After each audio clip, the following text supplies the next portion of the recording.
Hi friends, അസ്സലാമു അലൈക്കും.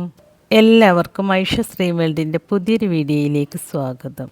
ഇന്ന് ഞാനൊരു റിക്വസ്റ്റഡ് വീഡിയോയുമായിട്ടാണ് കേട്ടോ വന്നിട്ടുള്ളത്. ഞാൻ ഇതിനു മുമ്പ് അരിപ്പൊടി കൊണ്ട് സോഫ്റ്റ് പുട്ടുണ്ടാക്കുന്നൊരു വീഡിയോ ഷെയർ ചെയ്തിട്ടുണ്ടായിരുന്നു. അന്ന് മുതൽ റിക്വസ്റ്റ് വന്നുകൊണ്ടിരിക്കുകയാണ്, ഗോതമ്പ് പൊടി കൊണ്ട് എങ്ങനെയാണ് സോഫ്റ്റ് പുട്ടുണ്ടാക്കുക, അതൊന്ന് ഷെയർ ചെയ്യുമോ എന്ന് പറഞ്ഞിട്ട്. അപ്പോൾ നമ്മൾ ഇന്ന് ഗോതമ്പ് പൊടി കൊണ്ട് ഒട്ടും കട്ട കെട്ടാതെ ദിവസം മുഴുവനും നല്ല പഞ്ഞി പോലെ ഇരിക്കുന്ന സോഫ്റ്റ് പുട്ടാണ് കേട്ടോ തയ്യാറാക്കി എടുക്കുന്നത്. അതുപോലെ നമ്മൾ ഈ പുട്ട് രണ്ട് വ്യത്യസ്ത രീതികളിലാണ് തയ്യാറാക്കി എടുക്കുന്നതും. ഗോതമ്പ് പുട്ട് ദിവസം മുഴുവനും സോഫ്റ്റായിട്ട് ഇരിക്കാനും രുചി കൂടാനുമുള്ള 2-3 ടിപ്സൊക്കെ ഞാൻ ഈ വീഡിയോയിലൂടെ പറയുന്നുണ്ട്. അപ്പോൾ നിങ്ങൾ വീഡിയോ സ്കിപ്പ് ചെയ്യാതെ മുഴുവനായിട്ടും കണ്ടു നോക്കൂ കേട്ടോ. എന്നിട്ട് നമ്മുടെ വീഡിയോ നിങ്ങൾക്ക് ഇഷ്ടമാവുകയാണെങ്കിൽ ലൈക്ക് ചെയ്യാനും നിങ്ങളുടെ ഫ്രണ്ട്സിനും ഫാമിലിയിലേക്കൊക്കെ ഒന്ന് ഷെയർ ചെയ്ത് കൊടുക്കാനും, അതുപോലെ ചാനൽ സബ്സ്ക്രൈബ് ചെയ്യാതെ ആരെങ്കിലും കാണുന്നവരുണ്ടെങ്കിൽ സബ്സ്ക്രൈബ് ചെയ്ത് സപ്പോർട്ട് ചെയ്യാനൊന്നും മറന്നു പോകരുത് കേട്ടോ. അപ്പോൾ നമുക്ക് നോക്കാം ഗോതമ്പ് പൊടി കൊണ്ട് എങ്ങനെയാണ് സോഫ്റ്റ് പുട്ടുണ്ടാക്കുന്നതെന്ന്. പുട്ടുണ്ടാക്കാനായിട്ട് ഞാനിവിടെ 240 ml കപ്പിൽ 2 കപ്പ് ഗോതമ്പ് പൊടിയാണ് എടുത്തിട്ടുള്ളത്. നിങ്ങൾക്ക് ഏത് ഗോതമ്പ് പൊടി വേണമെങ്കിലും ഇതിനായിട്ട് എടുക്കാം കേട്ടോ. സൂപ്പർ മാർക്കറ്റിൽ നിന്നും വാങ്ങുന്ന ആട്ടപ്പൊടിയോ അതല്ലെങ്കിൽ വീട്ടിൽ തന്നെ പൊടിച്ചെടുത്ത ഗോതമ്പ് പൊടിയോ ഏത് വേണമെങ്കിലും എടുക്കാം. ഈ ഗോതമ്പ് പൊടി ആദ്യം തന്നെ ഞാനൊന്ന് ചൂടാക്കി എടുക്കുകയാണ്. അതിനായിട്ട് ചൂടായി കിടക്കുന്ന പാനിലേക്ക് ഞാൻ ഈ ഗോതമ്പ് പൊടി ഇട്ട് കൊടുത്തിട്ടുണ്ട്. ഗോതമ്പ് പൊടി ഇട്ട് കൊടുത്തതിന് ശേഷം ഫ്ലെയിം നന്നായിട്ട് കുറച്ച് വെക്കുക. എന്നിട്ട് കുറഞ്ഞ തീയിലിട്ട് ഈ പൊടി ഒന്ന് റോസ്റ്റ് ചെയ്തെടുക്കുക. ഇതുപോലെ ഗോതമ്പ് പൊടി ചൂടാക്കിയിട്ട് പുട്ടുണ്ടാക്കുകയാണെങ്കിൽ പുട്ടിന് നല്ല ടേസ്റ്റും ആയിരിക്കും, അതുമല്ല പുട്ട് നല്ല സോഫ്റ്റായിട്ട് കിട്ടും ചെയ്യും. ഈ പൊടി ചൂടായിട്ട് വരുമ്പോൾ നല്ലൊരു സ്മെല്ല് വരും. അതുവരെ കരിഞ്ഞു പോകാതെ കുറഞ്ഞ തീയിലിട്ട് നന്നായിട്ടൊന്ന് റോസ്റ്റ് ചെയ്തെടുക്കുക. ഇത് 2-3 മിനിറ്റ് കൈവിടാതെ ഇളക്കിയെടുക്കുമ്പോഴേക്കും ഈ പൊടി നന്നായിട്ടൊന്ന് റോസ്റ്റായിട്ട് കിട്ടും. ഇപ്പം നമ്മുടെ ഗോതമ്പ് പൊടി നന്നായിട്ടൊന്ന് റോസ്റ്റായി കിട്ടിയിട്ടുണ്ട്. റോസ്റ്റായതിൻ്റെ നല്ലൊരു സ്മെല്ലും വരുന്നുണ്ട് കേട്ടോ. അപ്പോൾ ഇത് ഇത്രയും റോസ്റ്റായാൽ മതി. ഇനി നമുക്ക് ഫ്ലെയിം ഓഫാക്കി കൊടുക്കാം. ഫ്ലെയിം ഓഫാക്കിയതിന് ശേഷം ഈ പൊടി ഈ പാനിൽ തന്നെ വെക്കരുത് കേട്ടോ. പെട്ടെന്ന് തന്നെ മറ്റൊരു പാത്രത്തിലേക്ക് മാറ്റി കൊടുക്കണം.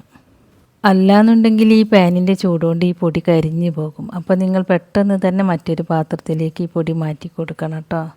എന്നിട്ട് ഈ പൊടി ഇതുപോലെ ഒന്ന് പരത്തി കൊടുക്കുക. ഈ പൊടി നന്നായിട്ടൊന്ന് ചൂടാറി വന്നതിന് ശേഷം വേണം നമുക്കിത് നനച്ചെടുക്കാൻ. ഇപ്പോൾ ഈ പൊടി നന്നായിട്ടൊന്ന് ചൂടാറി വന്നിട്ടുണ്ട്. ഇനി ഈ പൊടിയിലേക്ക് ആവശ്യമായ ഉപ്പ് ചേർത്ത് കൊടുക്കുക. അതിനുശേഷം ഉപ്പ് ഈ പൊടിയുടെ എല്ലാ ഭാഗത്തും എത്താൻ വേണ്ടിയിട്ട് നല്ലതുപോലെ ഒന്ന് മിക്സ് ചെയ്തെടുക്കുക. അതിനുശേഷം നമുക്ക് ഈ പൊടി നനച്ചെടുക്കാം. നനച്ചെടുക്കുന്നതിന് മുമ്പ് ഈ പൊടിയിൽ നിന്ന് 3 ടേബിൾ സ്പൂൺ പൊടി ഞാനൊരു ബൗളിലേക്ക് മാറ്റി വെച്ചിട്ടുണ്ട്. ഇത് നമുക്ക് ആവശ്യമുണ്ട്, അത് ഞാൻ അപ്പോൾ പറയാം കേട്ടോ. ഞാൻ ഈ പൊടി ഇളം ചൂടുവെള്ളത്തിലാണ് കേട്ടോ നനച്ചെടുക്കുന്നത്.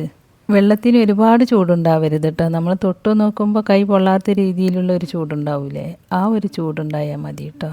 വെള്ളം ഒന്നിച്ചങ്ങോട്ട് ഒഴിച്ചു കൊടുക്കാതെ ഇതുപോലെ കുറേശ്ശെ ഒഴിച്ചു കൊടുത്തിട്ട് നനച്ചെടുക്കുക. നമ്മൾ സാധാരണ പുട്ടുപൊടിയൊക്കെ നനച്ചെടുക്കാറില്ലേ, അതുപോലെ തന്നെ നനച്ചെടുക്കുക കേട്ടോ.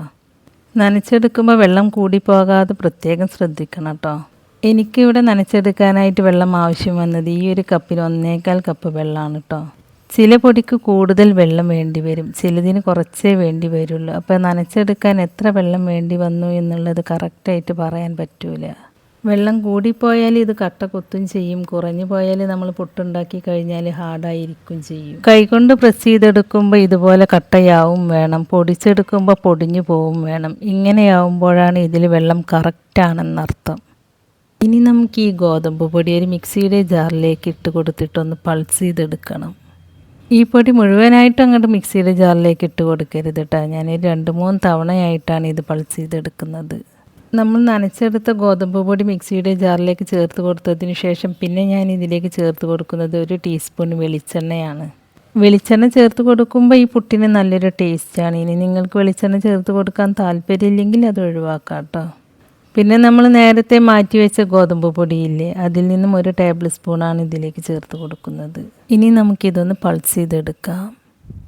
ഇത് നോക്കിയേ, ഒട്ടും കട്ട കെട്ടാതെ നല്ല സോഫ്റ്റായിട്ട് തന്നെ നമുക്ക് ഈ പുട്ടുപൊടി കിട്ടിയിട്ടുണ്ട്. ഇനി നമുക്കിതൊരു ബൗളിലേക്ക് മാറ്റി കൊടുക്കാം. ഗോതമ്പ് പുട്ട് സോഫ്റ്റായി കിട്ടാനുള്ള പ്രധാനപ്പെട്ട ഒരു ടിപ്പാണിത്. ഇനി നമുക്ക് ബാക്കിയുള്ളതും ഇതുപോലെ ചെയ്തെടുക്കാം.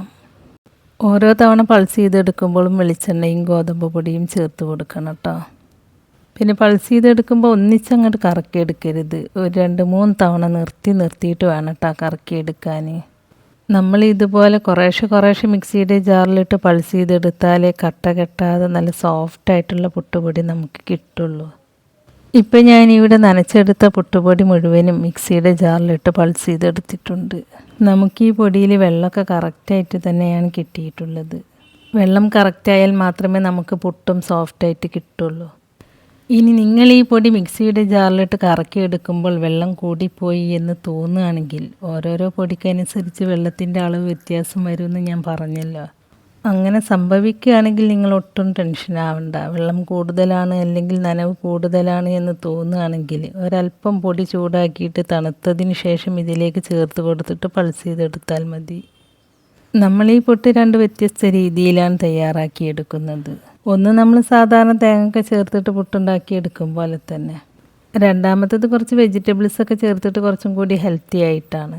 അപ്പോൾ ഞാൻ ഇതിലേക്ക് ചേർത്ത് കൊടുക്കുന്ന വെജിറ്റബിൾസ് ആദ്യം ഒന്ന് ചെറുതായിട്ടൊന്ന് കുക്ക് ചെയ്തെടുക്കുന്നുണ്ട്. അതിനായിട്ട് ഒരു പാൻ അടുപ്പത്ത് വെച്ച് അതിലേക്ക് 1 ടീസ്പൂൺ വെളിച്ചെണ്ണ ചേർത്ത് കൊടുത്തിട്ടുണ്ട്. എണ്ണ ചൂടായിട്ട് വരുമ്പോൾ കടുക് ചേർത്ത് കൊടുക്കുക. കടുക് നന്നായിട്ട് പൊട്ടിക്കഴിഞ്ഞാൽ കറിവേപ്പില ചേർത്ത് കൊടുക്കുക. അതിനുശേഷം ചെറിയൊരു കഷ്ണം ഇഞ്ചി ചോപ്പ് ചെയ്തത് ചേർത്ത് കൊടുക്കുക. എന്നിട്ട് ഈ ഇഞ്ചിയുടെ റോ ടേസ്റ്റ് ഒന്ന് മാറുന്നത് വരെ വഴറ്റിയെടുക്കുക. അതിനുശേഷം ഒരു സവാള ചെറുതായി കട്ട് ചെയ്തത് ചേർത്ത് കൊടുക്കുക. അതിൻ്റെ കൂടെ തന്നെ ഒരു പച്ചമുളക് ചെറുതായി കട്ട് ചെയ്തതും ചേർത്ത് കൊടുത്തിട്ടുണ്ട്. പിന്നെ ഒരു 1/4 കപ്പ് ബീൻസ് ചെറുതായി കട്ട് ചെയ്തതും ഒരു ക്യാരറ്റ് ഗ്രേറ്റ് ചെയ്തതുമാണ് ചേർത്ത് കൊടുത്തിട്ടുള്ളത്. ഇനി ഇതെല്ലാം കൂടി ചെറുതായിട്ടൊന്ന് വഴറ്റിയെടുക്കുക. ഇനി ഈ പച്ചക്കറിയിലേക്ക് ആവശ്യമായ ഉപ്പ് ചേർത്ത് കൊടുക്കുക. ഉപ്പ് ചേർത്ത് കൊടുക്കുമ്പോൾ കൂടി പോകരുത് കേട്ടോ. ഈ വെജിറ്റബിൾസിലേക്കുള്ള ഉപ്പ് മാത്രം ചേർത്ത് കൊടുക്കുക. കാരണം ഇത് പുട്ടുപൊടിയിൽ മിക്സ് ചെയ്തിട്ടാണ് നമ്മൾ പുട്ടുണ്ടാക്കിയെടുക്കുന്നത്. പുട്ടുപൊടിയിൽ ഉപ്പ് ചേർത്തിട്ടാണ് നമ്മൾ നനച്ചെടുത്തിട്ടുള്ളത്. അതുകൊണ്ട് ഉപ്പ് കൂടി പോകാതെ പ്രത്യേകം ശ്രദ്ധിക്കണം കേട്ടോ. ഈ വെജിറ്റബിൾസ് ഒരുപാട് അങ്ങോട്ട് കുക്ക് ചെയ്തെടുക്കൊന്നും വേണ്ട കേട്ടോ. ഒരു ഹാഫ് കുക്കായി കിട്ടിയാൽ മതി. ബാക്കി നമ്മൾ പുട്ട് സ്റ്റീം ചെയ്തെടുക്കുമ്പോൾ അതിൻ്റെ കൂടെ വെന്ത് കിട്ടും. ഇപ്പോൾ നമ്മുടെ വെജിറ്റബിൾസൊക്കെ ഹാഫ് കുക്കായി കിട്ടിയിട്ടുണ്ട്. അപ്പോൾ ഇത്രയും മതി. ഇനി നമുക്ക് ഫ്ലെയിം ഓഫാക്കി കൊടുക്കാം. ഇനി ഇത് നന്നായി തണുത്തതിന് ശേഷമാണ് നമ്മളിത് പുട്ടുപൊടിയിലേക്ക് ചേർത്ത് കൊടുക്കുന്നത്. അപ്പോൾ പുട്ടുണ്ടാക്കാനായിട്ട് ഞാനിവിടെ കുറച്ച് തേങ്ങ ചിരകി എടുത്തിട്ടുണ്ട്. ആദ്യം നമ്മൾ സാധാരണ പുട്ടുണ്ടാക്കി എടുക്കുന്നത് പോലെ തേങ്ങ മാത്രം ചേർത്ത് കൊടുത്തിട്ടാണ്. അതിനായിട്ട് ഒരു പുട്ടുകുറ്റിയിലേക്ക് ചില്ലിട്ട് കൊടുത്തതിന് ശേഷം ആദ്യം തേങ്ങ ചേർത്ത് കൊടുക്കുക. അതിനുശേഷം പുട്ടുപൊടി ചേർത്ത് കൊടുക്കുക. എന്നിട്ട് വീണ്ടും തേങ്ങ ചേർത്ത് കൊടുക്കുക. തേങ്ങ നിങ്ങളുടെ ഇഷ്ടത്തിനനുസരിച്ചൊക്കെ ചേർത്ത് കൊടുക്കുക കേട്ടോ. ചിലർക്ക് കൂടുതൽ തേങ്ങ ചേർക്കുന്നതായിരിക്കും ഇഷ്ടം, ചിലർക്ക് കുറച്ച് തേങ്ങ ചേർക്കുന്നതായിരിക്കും ഇഷ്ടം. അപ്പോൾ നിങ്ങളുടെ ഇഷ്ടം എങ്ങനെയാണോ അങ്ങനെ ചേർത്ത് കൊടുക്കുക കേട്ടോ. ഞാനിവിടെ 3 ലെയറായിട്ടാണ് കേട്ടോ പുട്ടുണ്ടാക്കിയെടുക്കുന്നത്. നിങ്ങൾക്ക് 2 ലെയറോ 3 ലെയറോ നിങ്ങൾക്ക് എങ്ങനെയാണോ ഇഷ്ടമുള്ളത് വെച്ചാൽ അങ്ങനെ ഉണ്ടാക്കിയെടുക്കാം കേട്ടോ. 3 ലെയർ പുട്ടുപൊടിയും തേങ്ങയും ചേർത്ത് കൊടുത്തതിന് ശേഷം ഇത് അടച്ച് വെക്കുക. എന്നിട്ട് നമുക്കിത് സ്റ്റീം ചെയ്തെടുക്കാം. ഈ പുട്ട് ആവി കയറ്റിയെടുക്കാനായിട്ട് ഒരു പുട്ടുകുടത്തിൽ ഞാനിവിടെ കുറച്ച് വെള്ളം തിളപ്പിച്ചെടുത്തിട്ടുണ്ട്. ഇനി ഈ പുട്ടുകുടത്തിന് മുകളിലേക്ക് പുട്ടുകുറ്റി വെച്ച് കൊടുത്തിട്ട് സ്റ്റീം ചെയ്തെടുക്കുക. ഇതൊരു 5 മിനിറ്റ് ആകുമ്പോഴേക്കും നന്നായിട്ട് ആവി കയറി കിട്ടും കേട്ടോ. 5 മിനിറ്റിന് ശേഷം നന്നായിട്ട് ആവി വന്നിട്ടുണ്ട്. ഇനി നമുക്കിത് അടുപ്പത്ത് നിന്ന് മാറ്റാം. അപ്പോൾ നമ്മുടെ ആദ്യത്തെ പുട്ട് ഇവിടെ റെഡിയായി കിട്ടിയിട്ടുണ്ട്. നല്ല സോഫ്റ്റും നല്ല ടേസ്റ്റിയുമായിട്ടുള്ളൊരു പുട്ടാണിത്. ഒട്ടും കട്ട കെട്ടാതെ തന്നെയാണ് നമുക്കിത് കിട്ടിയിട്ടുള്ളത്. ഇനി നമ്മൾ വെജിറ്റബിൾസൊക്കെ ചേർത്തിട്ട് നല്ല ഹെൽത്തി ആയിട്ടുള്ളൊരു പുട്ടാണ് തയ്യാറാക്കിയെടുക്കുന്നത്. അതിനായിട്ട് നമ്മൾ കുക്ക് ചെയ്ത് വെച്ച വെജിറ്റബിൾസ് മുഴുവനും നന്നായി തണുത്തതിന് ശേഷം ഈ പുട്ടുപൊടിയിലേക്ക് ചേർത്ത് കൊടുക്കുക. എന്നിട്ട് കൈകൊണ്ട് ഈ വെജിറ്റബിൾസും പുട്ടുപൊടിയും കൂടി നന്നായിട്ടൊന്ന് മിക്സ് ചെയ്തെടുക്കുക. ഇതുപോലെ വെജിറ്റബിൾസൊക്കെ ചേർത്ത് കൊടുത്തിട്ട് പുട്ടുണ്ടാക്കുകയാണെങ്കിൽ ഇത് കഴിക്കാൻ ഒരു കറിയുടെയും ആവശ്യമില്ല. ഇപ്പം ഞാനിത് നല്ലപോലെ ഒന്ന് മിക്സ് ചെയ്തെടുത്തിട്ടുണ്ട്. ഇനി നമുക്കിത് കൊണ്ട് പുട്ടുണ്ടാക്കിയെടുക്കാം. അതിനായിട്ട് പുട്ടുകുറ്റിയിലേക്ക് ചില്ലിട്ട് കൊടുത്തതിന് ശേഷം ആദ്യം തേങ്ങ ചേർത്ത് കൊടുക്കുക. അതിനുശേഷം നമ്മൾ വെജിറ്റബിൾസൊക്കെ ചേർത്ത് കൊടുത്ത പുട്ടുപൊടി ചേർത്ത് കൊടുക്കുക. അതിനുശേഷം വീണ്ടും തേങ്ങ ചേർത്ത് കൊടുക്കുക. ഇതും 3 ലെയറായിട്ടാണ് കേട്ടോ നമ്മളിവിടെ തയ്യാറാക്കിയെടുക്കുന്നത്. ഇപ്പം ഞാനിവിടെ 3 ലെയർ പുട്ടുപൊടിയും തേങ്ങയും ചേർത്ത് കൊടുത്തിട്ടുണ്ട്. ഇനി നമുക്ക് ഈ പുട്ടുകുറ്റി അടച്ച് വെച്ചിട്ട് സ്റ്റീം ചെയ്തെടുക്കാം. ഇതും 5 മിനിറ്റിനുള്ളിൽ ആവി കയറി കിട്ടും കേട്ടോ. 5 മിനിറ്റിന് ശേഷം ആവി നന്നായിട്ട് വന്നിട്ടുണ്ട്. അപ്പോൾ നമുക്ക് ഈ പുട്ടും നന്നായിട്ട് വെന്ത് കിട്ടിയിട്ടുണ്ട്. ഇനി നമുക്കിത് അടുപ്പത്തിൽ നിന്ന് മാറ്റാം. അപ്പോൾ വളരെ ഹെൽത്തിയും നല്ല ടേസ്റ്റിയുമായിട്ടുള്ള വെജിറ്റബിൾസൊക്കെ ചേർത്തുണ്ടാക്കിയ പുട്ടും നമുക്കിവിടെ റെഡിയായി കിട്ടിയിട്ടുണ്ട്. ഈ പുട്ട് കഴിക്കാൻ കറിയുടെ ഒന്നും ആവശ്യമില്ല. ഇതിങ്ങനെ തന്നെ കഴിക്കാൻ നല്ല ടേസ്റ്റാണ്. ഇത് നിങ്ങൾക്ക് ബ്രേക്ക്ഫാസ്റ്റ് ആയിട്ടോ ഡിന്നറായിട്ടോ ഒക്കെ കഴിക്കാവുന്നതാണ്.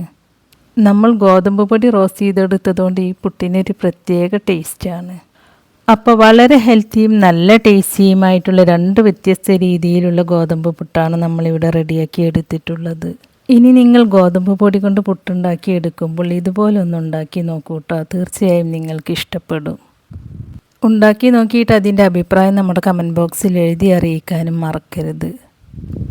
അപ്പോൾ നമ്മുടെ ഇന്നത്തെ ഈ വീഡിയോ നിങ്ങൾക്ക് ഇഷ്ടമായിട്ടുണ്ടാവും എന്ന് വിചാരിക്കുന്നു. ഇഷ്ടമായിട്ടുണ്ടെങ്കിൽ ലൈക്ക് ചെയ്യുകയും നിങ്ങളുടെ ഫ്രണ്ട്സിനും ഫാമിലിയിലേക്കൊക്കെ ഒന്ന് ഷെയർ ചെയ്ത് കൊടുക്കുകയും അതുപോലെ ചാനൽ സബ്സ്ക്രൈബ് ചെയ്യാതെ ആരെങ്കിലും കാണുന്നവരുണ്ടെങ്കിൽ സബ്സ്ക്രൈബ് ചെയ്ത് സപ്പോർട്ട് ചെയ്യാനൊന്നും മറന്നു പോകരുത് കേട്ടോ.